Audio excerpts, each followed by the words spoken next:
One of the most common RCA mistakes is relying on a single evidence type, usually people's opinions.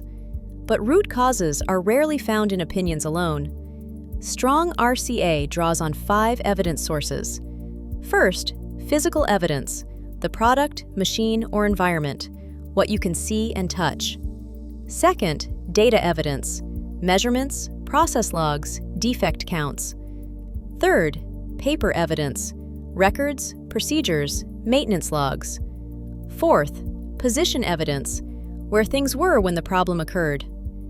Fifth, testimonial evidence, what people observed and reported. Here is a real example. A manufacturer had repeated conveyor jams. Testimonials said the motor seems off, but physical evidence showed worn guide rails.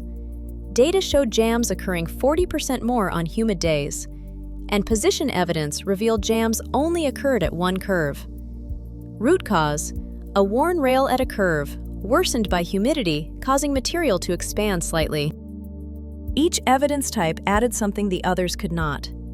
Together, they told the full story. Use all 5.